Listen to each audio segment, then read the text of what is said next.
friends. Welcome to another episode of Talk with Renee Dallow. It's me, your host, Renee Dallow. This week, we're talking about lighting, and I'm like nerdy excited about this topic because one, we've never talked about anything about lighting, and two, my wedding planning clients who don't listen to the show, but anyone who works with me on a wedding planning like capacity knows how insistent I am about lighting. So I am thrilled for this conversation.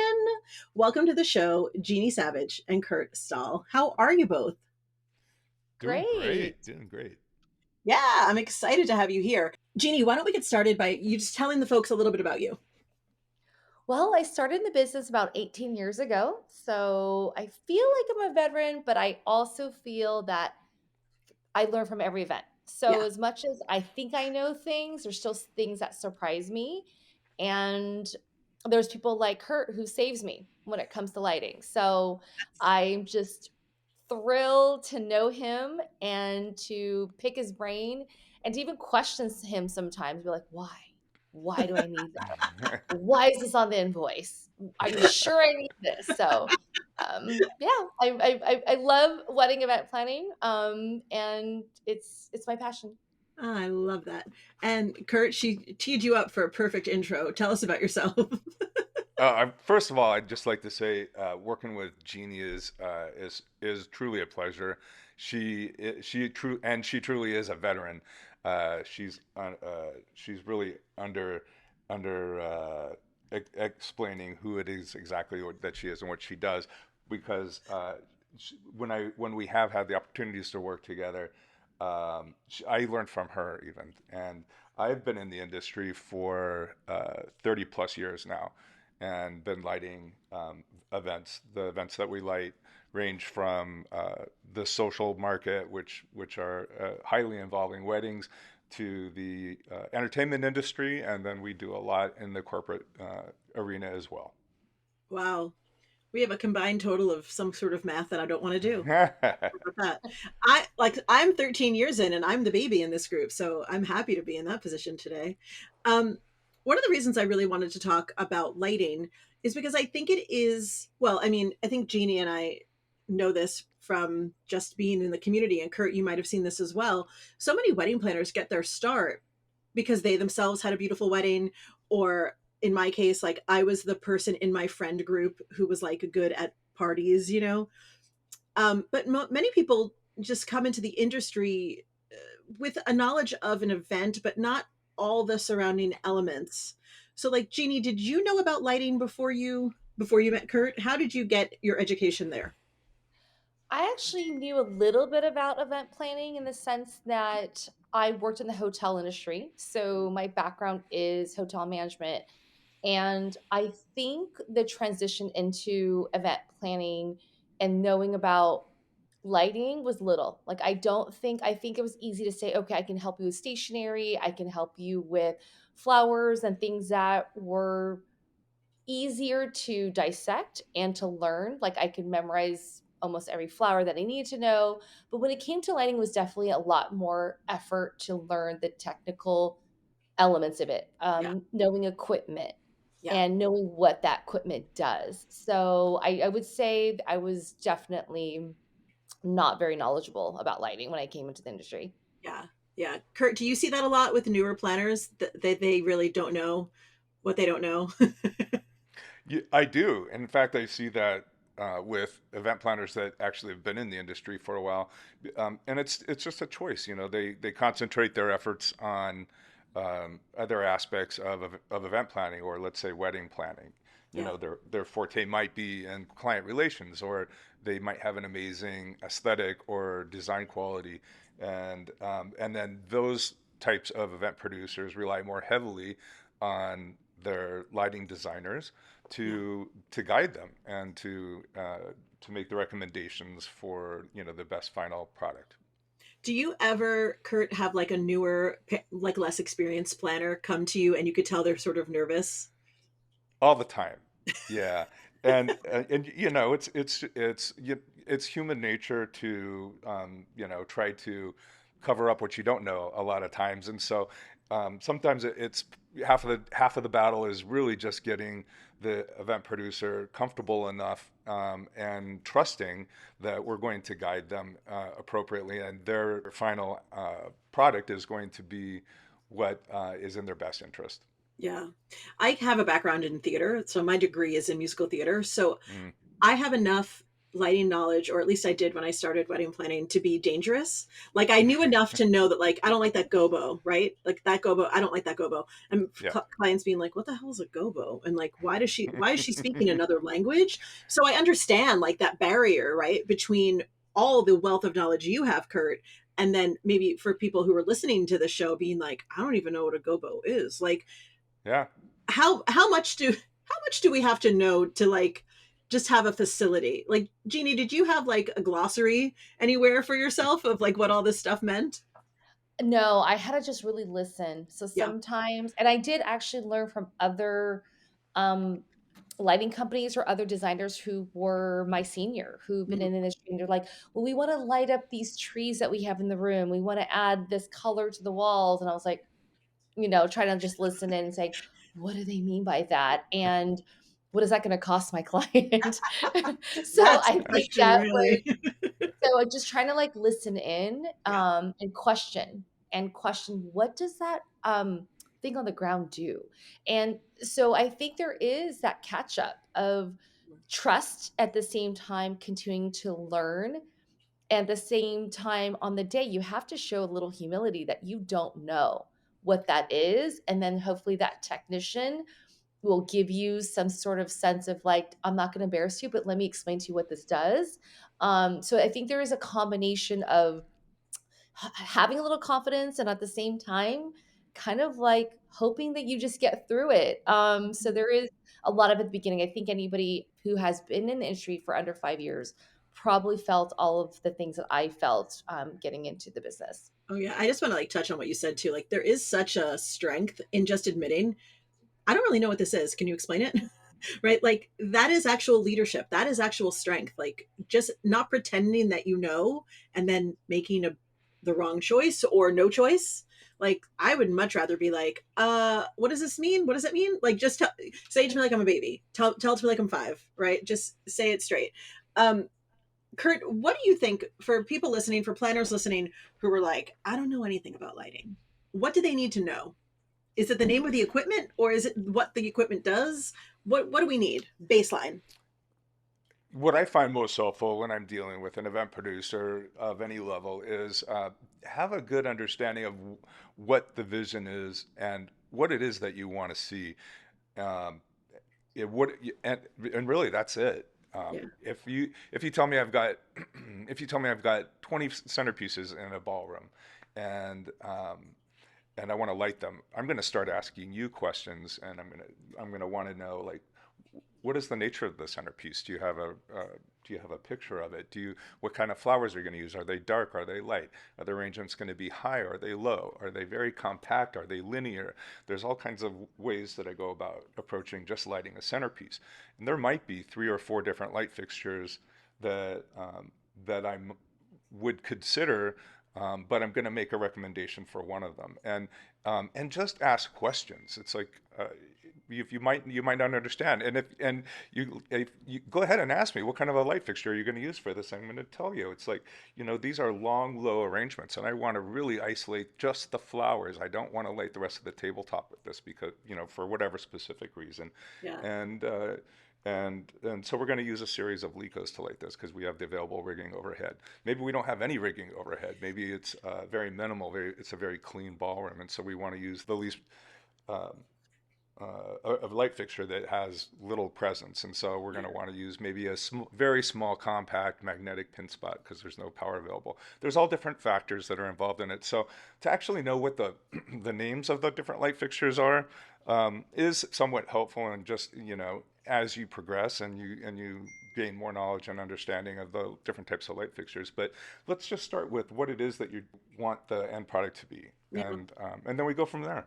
I think there's also something in there about like the benefit of working with the same lighting designer over and over and like Yeah. getting that relationship really, so that, I'm sure, Kurt, what Jeannie's preferences are for the most part, I would imagine. Yeah, yeah.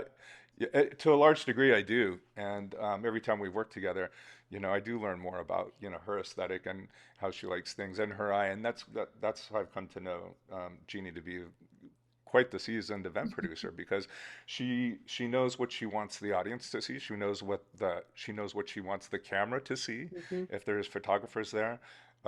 We worked on a project together. It was a fashion show.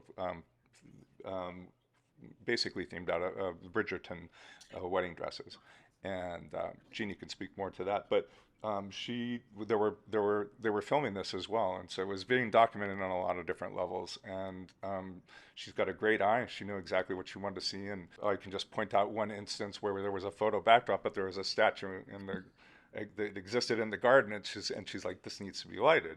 And I didn't even think about that, because it was out of the picture that I was looking at, but it was in the picture that she was looking at. So Yeah. um, yeah. I think so much of design, and also in particular lighting, is about directing the eye, right? Because like when something is being filmed, the camera directs the eye, but in an event when your eye can go anywhere, lighting, I for my mind, is what really helps us focus on, you're going to look at what we want you to look at now. Jeannie, do you agree or disagree? Absolutely. I think to many of our clients who don't understand about lighting, they think, oh, I should spend money on the linens or I should spend money on the flowers. Yeah. But if you can't see them, what's the point of spending the money on all those items? Or if we don't light it properly, you've just wasted all your money on those, roses or peonies. So I think that what you're saying is crucial. Like we need to direct your attention, your vision to what we want you to see. And if we don't light it properly, you're not going to see it. Yeah, I'm actually remembering a mistake I made my very first year in business. I did a nonprofit fundraiser, and it had been planned by someone else who was a mentor of mine for years, and she couldn't do it that year. So she was like, Renee can do it. Baby Renee did not, was in over her head. But there was an aerial artist, like there was a trampoline and an aerial artist. Anyway, when it got down to like the lighting budget, the people above me, that my clients were like, oh, we need to get rid of all this lighting. And I said, but that's the lighting on the aerial artist. And they were like, we don't care. And I thought, oh, this is gonna be very bad, because this aerial artist is going to be performing in the dark. And told the aerial, I said, I think she probably should wear white, not black. And they were like, well, they wear black. I was like, there's no light on them. And I was like trying to think of a way to like get them to be noticeable. They wore black, no one could see them. And to this day, it's one of the lighting mistakes of my career. You know what I mean? Like these things that haunt you 20 years later, you're like, oh, the one time. So, sometimes the clients, they don't know it, and if they trust us, they'll listen. But in that particular case, I actually reference that every so often when a client's like, well, why do I need that? I'm like, well, we don't want an aerial artist in the dark, do we? In theory. No, Trust me. Yeah. I had a very similar case where I think back like 10, 20 years ago, color lighting, all these bright colors and reds and greens and all these colors. You just use everything. LED was so popular. So you just use all these colors. And I didn't take into consideration my singers, and they were African American. And my Yeah. whole front line of singers, I had 5 of them, and we chose colors were all like rotating rainbow colors. And when we had red and greens on their faces, it was horrible. And I was just like running over, going, I have to change these colors. We cannot. I mean, they just look like aliens. So I definitely learn. Yeah. Yeah. Oh, that brings us to a great point. So, Kurt, let's talk a little bit about so when your company does the lighting design for something, you have tech people that stay at the event, correct? For That's just right. an occasion like this. Correct. Yep. What, Exactly. aside from Yeah. that, why is it so important to have someone there? It's it's important on a lot of different levels. It's been a long time since I've actually done an event where the client specifically requested we don't want a standby Yeah. technician, and it's I almost make them sign a disclaimer like at that point it's on you. But there are so many different things that could potentially go wrong or go right, and you want somebody there to be there to monitor basically. Anything from a cable being pulled out to a vendor plugging into an outlet by mistake and tripping a breaker and having to reset the power or find another alternative for a power source. I mean, there's so many different things that could potentially go wrong. It's a live production, and anything in a live production can happen because you're in real time. Yeah. So Yeah. It's yeah, actually, it's an insurance policy. oh, 100% it is. And I'm thinking of the alternative. So like, we do full planning, but we also do management, and that's like a much lesser scale of our involvement.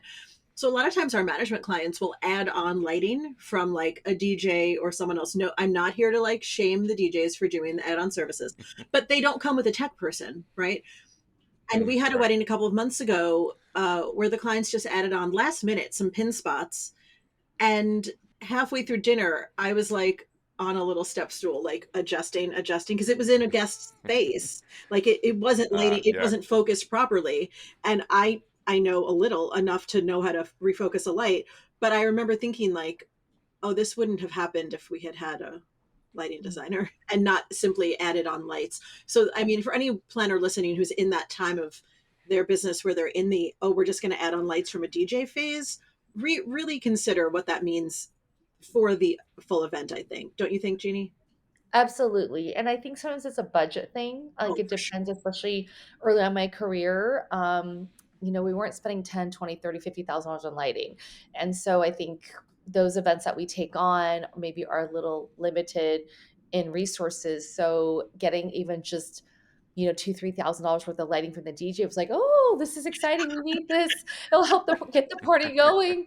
So we were just excited about that. Yeah. But I totally agree with you. I think, like you said, not to shame the DJ, but it isn't necessarily like the full proper event lighting production. Yeah, and good to mention that if anyone is listening who's had only that experience, that there's a whole other level of lighting design that you haven't even experienced yet, friends. But I do want to talk about like how, Curt, you use lighting to like create the environment beyond what's physically there in the space. Can you talk a little bit about that? Yeah, I often uh, recommend to event producers or the designer or the end client, or the business can come from a lot of different places, to start with working with what you have. And if you're going into a ballroom, for instance, that might have some interesting architecture, then use that to your benefit. And as long as it falls in line with the overall scheme of things. There might be some beautiful fabric drapes that might make sense to accent those, but it's always kind of a game of smoke and mirrors, and it's like you touched on this earlier. It's about highlighting what you want your guests to see, what you want that guest experience to be, and you can be very transformative with lighting if you just kind of pay attention to that and those elements that you want your client to see. Yeah. I often think about lighting, and I do say this to some of my clients, that I don't think any of your guests are going to walk into a space and say, oh my God, the lighting is gorgeous. But they will walk in and say, oh, this is beautiful. Right? Like they won't have the vocabulary to know, the understanding to know what's beautiful. But like you said, if there's a particular architecture or color or tapestry, like something that you can really highlight, then I feel like that's the job of lighting. It's almost funny to say, it's almost a little bit invisible. Yeah, yeah. Or you might be in a venue that's not very attractive at all, and so turn all the lights off, and then create something from scratch. It doesn't have to be a lot. I mean, you could be in a very unattractive. Let's say you're in a warehouse, but that's the venue that's been chosen for a very elegant wedding. So turn all the lights off, and maybe create a cascading chandeliers over the dance floor, and just have that be the focus. So it's about creating focus with lighting. Yeah. How much creative license do you enjoy, Curt? Like, are you really just like, let me at it? It differs from job to job, truly, and from producer to producer. Uh, Jeannie's very much a designer from A to Z, and there's no stone that's left unturned when you're working on an event with details. Details. They really do pay attention to all the details, and not just the Aptly details, but the named, aptly details. named.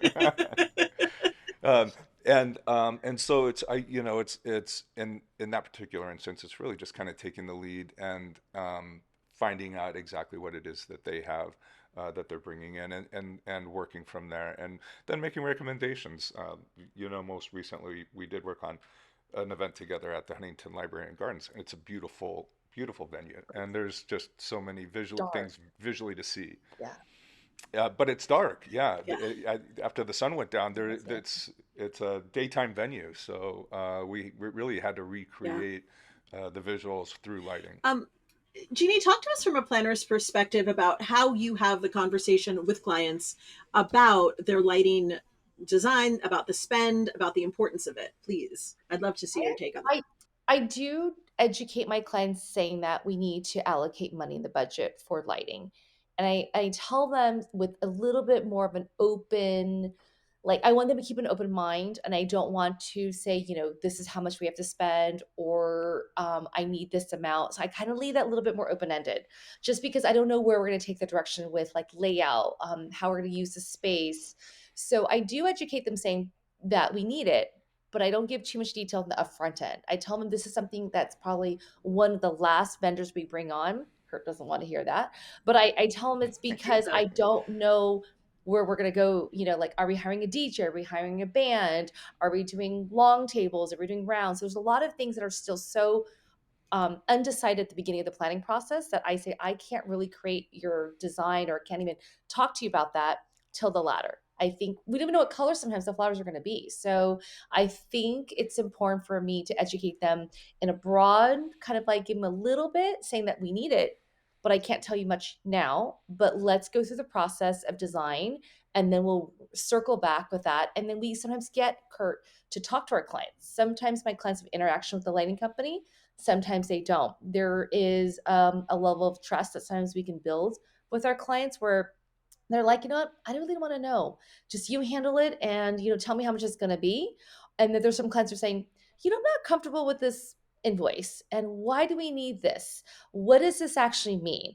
So then therefore we need to have someone like Kurt to get on a conference call, sometimes do a walkthrough to help kind of like close that item on the invoice to say, yes, I'm comfortable now. You've given me enough information and confidence that we can move forward with this vendor. Yeah, that's a lovely point. I feel that the same thing happens to us. We know that there's lighting needed. Um, we work a lot at the Natural History Museum, which is a beautiful venue, but like it's a cave. It is the darkest place I've ever. And 2 years ago, we did one in the Rotunda room, which is normally not used for weddings. And it's the oldest part of the building. So we had a lot of venue restrictions on what we could actually do.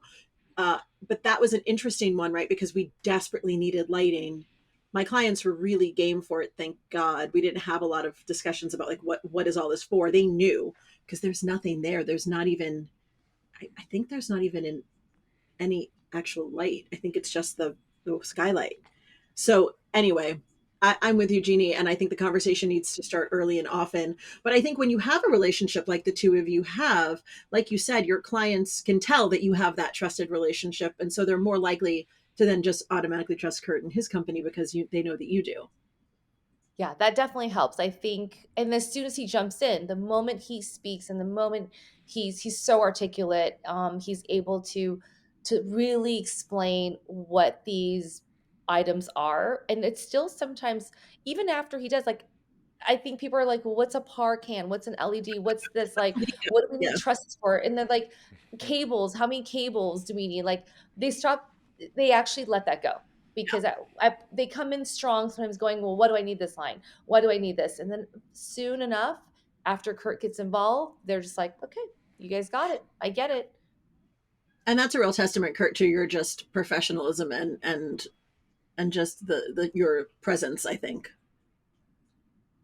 Yeah, well, and we actually, Ginny and I actually had an experience not that long ago with it was a wedding client, and we had a number of phone calls and Zoom calls and multiple meetings and multiple versions of proposals and lots of questions back and forth. And they really, really didn't sign off on this until we actually got to walk through the space together, one on one, and I was able to explain. And in this particular instance, we were piggybacking on another installation, so they got Oh, to good. see the lighting live, and you could just tell the look in their eye. It's just like there was this Yeah. aha moment, and it's like okay, we totally get it. And the questions kind of stopped at that point, and it was just like Yeah. okay. And I think we got a signed contract, and it I was love it. done. Kurt, I know this wasn't one of our planned questions, but I'm just dying to ask you: are there any lighting like trends or things that you just hate and won't do? Any absolute no's from you? Gosh, that's kind of a tough question because I'll Yeah. try anything.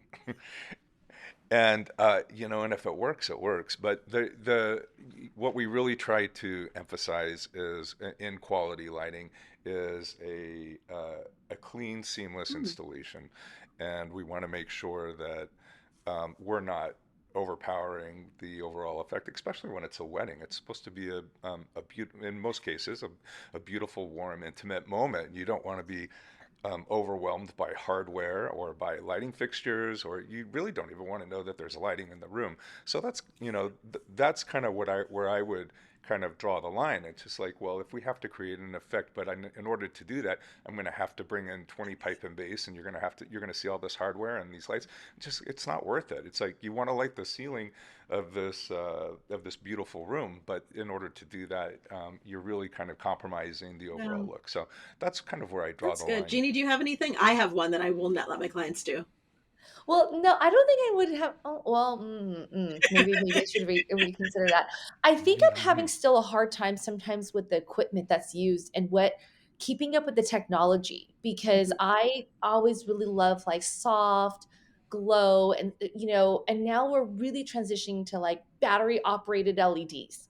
Like Yeah. we're really transitioning to like saving the earth, saving power. What equipment is there, that's getting better and better, but I don't know sometimes if the equipment actually can achieve what I'm looking for from certain tones or certain colors or how it's going to photograph. So I think Yes. my personal challenge on that is like the trend. I'm trying to keep up myself and understanding what new equipment is coming out in the market and what is it actually producing or what it's going to due to the room, and I still have a little bit of a hard time with that. I still sometimes like to go back to the older gear because I know what it can do for me and what it's going to be able just to make the room glow. So I think the part I'm struggling. I'm struggling with sometimes I going this is a trend, this is what's going yeah. on in the future. Yeah, I'm with you. I miss that sort of Yeah. like glowy candlelight light as opposed to like the bluer LED. I know I'm with you. I miss it. No, the only lighting that like I literally will just say out loud no if someone suggests it is red uplights. I don't understand why anyone would pitch any wedding client a red uplight. It looks like the devil. I what? And I love red. It's my favorite color. Any if the word red uplight leaves anyone's mouth, I immediately just go no because it makes me feel so unsettled to be in a room that has red uplights. It's very random. And also I'm very glad that we're getting away from, and maybe Jeannie, this didn't in your level, in your stratosphere of planning, maybe this didn't happen to you, but like around 2013, 2014, we were putting bistro lights inside venues. Do you remember this? Oh And yeah. zigzag lighting everywhere in ball everywhere. I was like, what is this is outdoor, what are we doing? I'm We were so trying glad. to bring the outdoor in, you know. It Yeah, I'm so glad worked. that trend is Yeah. over. I'm really glad that one's done. Kurt, do you uh, remember that trend? oh, I do. I remember all of the trends, but yes, I have to agree with you there. I'm glad that we're not really doing bistro lights inside of ballrooms Yeah, I any mean, longer. if you Yeah, truly are building a yeah, garden in a ballroom, go for it. But we were zigzag lighting like everything at some point. I remember every wedding was yeah, like, we want that yeah, zigzag lighting. I'm like, okay, yeah, I yeah. sure, I If I could, guess. yeah, if I could speak to that point that Jeannie brought up with regarding the struggle with working with newer Yes, technology versus old technology, I used to also struggle with that because when LED technology started, it was on the forefront and everybody was using it, and there was almost this pressure to have to use it because of the environmental benefits that you get from it, so on and so forth, and honestly, when LED lights first hit the market, they weren't attractive at all. They didn't offer the subtlety that you can get out of them now. But even with that, it was actually, I'm glad that Jeannie, you mentioned this, because when we lighted that fashion show for you, I really wanted to get that nice, warm, incandescent glow. And, and for that reason and other reasons, I chose an incandescent fixture. It was a halogen HPL lamp that was in this fixture, but we were lighting these, what were perceived as period wedding dresses. And and I really wanted to get that nice warm candlelit glow. So I used a fixture that had a nice warmth to it, and we're able to do that. HPL lamps are actually were the first progression towards saving some energy, because you can get a higher output with lesser wattage. So that was the fixture that I chose, but we also used a lot of LED fixtures in that event itself. But for that particular aspect, we ended up using what you might call an old school fixture now. Old school. It's funny, Curt. Do people ask you a lot about saving energy? Does that come up with clients? Not so much any Unless they don't longer, want to pay for a although generator. Oh, well, yeah. Ding, ding, ding. Yes. it's like, yeah, do we Oh, really A need well. that backup generator. Uh, Yeah. What do?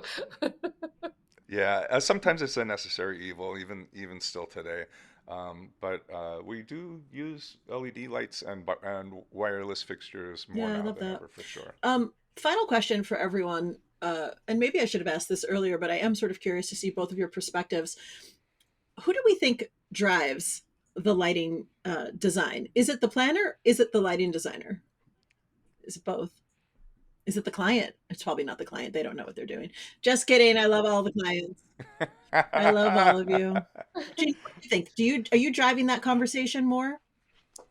I think I am, just because I'm a little bit more OCD for me particularly. So I think I have to admit that in this question, I think probably for me, but I also do think that maybe for some of the girls in my company who are a little bit maybe not as knowledgeable about it, have a little bit of that fear, hesitation, they're going to pass the baton over to Yeah. a Curt and say, you know Yeah. what, I'm going to need your guidance on this one, and I need you to piggyback this, and I'm going to kind of be in the shadows. So I think it depends on the personality of the planner and maybe even the lighting person too. Because I've had lighting guys that came in super strong earlier in my career, and would be in some ways kind of talk to me like, oh, you stupid little girl, like you don't know what you're talking about, let me take charge. Yeah. Maybe not in the most professional way, but at the same time I was like, okay, let me go crawl now, like let me walk back. Yeah. So I think it depends. I think it depends on the personality and the experience level of the person that is going to take charge. So Yeah. I agree with that. Curt, what do you think? I I think it's most rewarding, and I think you get the most out of lighting when it's a Yeah. collaborative effort. Even if you don't know that much about lighting, just like I said, come in with a vision and describe to me in the best words that you have to paint a picture of what you want this to end up looking like, what the feeling is, what the emotion is, what the color scheme, Yeah. just like overall you know, and then we can go from there. We can make recommendations, or maybe you kind of know, you already know what kind of light fixtures you want if you're that savvy. Um, and I have event producers that will actually call out the light Jeannie has a fixtures that list. they She's like, want. I So, want 3 Legos, um, 5 Parcats, 3 Gobos. And I'm like, what? No, yeah, I, I have some clients that call every light a pin spot, which is, and I just kind of know it's like, it's not really going to be a pin spot, but I know what you oh, it makes my little theater nerd self laugh. Um, mean. yeah, and also just to like, in case you missed what Curt said, I'm just gonna reiterate: just go in with the feeling that you want the event to have. Let the creative people help you be creative. I think sometimes newer planners, and I feel like I can call myself out and say, like, in year 1 and year 2, I was so determined to be taken seriously, right? That I felt like I had to come in knowing, I had to know everything, and I had to be the one source of knowledge. And now in year 13, I'm like, hey, we're going to the museum. Come with us. Let's do a walkthrough. What you got? Like, tell me your wildest, wackiest shit here. Tell me. And then, because that client in particular wanted like all the stuff. They wanted all of it. Like, get creative. What's the worst that can happen? The client or the designer says, it's not really on the brief, but okay, let's see what we can do. The collaborative nature is why we all do this, I think. Right, Jeannie? Yeah, absolutely. I think, and it's a collaboration, like you said, of everybody, even the florist. There are, and sometimes even entertainment has certain things on their writer of what they're expecting for the stage lighting. So I think it's a collaborative effort. And I'm blessed to work with so many humble professionals that do make it easy. At the same time, there's no hard feelings of, like, this wasn't enough or we need to do more. Like, I think having everybody have mutual respect gets us so much further with the event. Like, I think if everyone has a good, humble personality and says, what, we have the best interest, like everyone has the best interest, I think that you'll get the best results. I 100% agree. I want last question for both of you. I know I said last question like 20 minutes ago. Just kidding. Haha. This is all making me think about photography in a way, right? Because the experience of the event in person is one thing, and it's the thing that we're mostly focused on. But for still photos, I find that so many of my weddings that are beautifully lit don't often look that way in the photos. Do you guys have any suggestions for Hmm. how to communicate to the photography to the photographer rather, like, hey, we want this to be shown as it is? I think when we do room shots, we have to have the room lighter than it really is. Like, so I think you have to set the room. So if we're doing photos 15, 20 minutes before the doors open, we have to be at higher levels than what entrance would be. And I think that allows the photographer to have their settings properly. And I think even the film photographers, not to knock film photographers, 'cause I love film photography, their pictures aren't so great in the ballroom in a darkly more, it just doesn't work. Yeah, So I think we have to be able to adjust, for the photographer. We have to adjust based on the timeline. And but I think that's my take. I think we have to make adjustments for lighting throughout the day. So I think you yeah, can never get rid of that tech. You have to have that yeah, tech 100%, like Curt said, has to be on your invoice, has to be there because we need adjustments throughout the night when there's speeches happening too. So if yeah. there's speeches happening, I don't need the stage fully lit, but I need the dance floor washed properly. So when the father bride goes up there and makes a speech or the MC's making an announcement, he needs or she needs to be lit properly. So we definitely have to have a lot of ups and downs for lighting throughout the day. Agreed. Kurt, what do you think about that? I agree 100%. And there's a lot of different considerations with regards to light levels.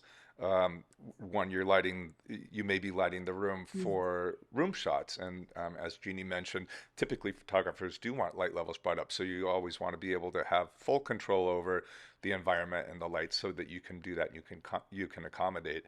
And I typically find after room shots are done, then we can bring the light levels back down to an enjoyable guest level. But something to keep in mind, I mean, social media is such a big presence now, and it's not just that photographer's pictures. It's going to be 100 photographers that are in the room yes. that are taking pictures, and what I find event producers doing now, just as one example, would they'll pull out their iPhone and they'll actually take pictures of the stage before guests come into the room with their iPhone to see what the light levels look like and to see how bright So it is smart. or not bright it is, because sometimes your cameras adjust and it's not going to make that much of a difference for the guest experience, but it's going to make a world of a difference for everybody that's taking a picture of that with their camera on their This phone. That's so smart. I'm embarrassed that I don't actually do that.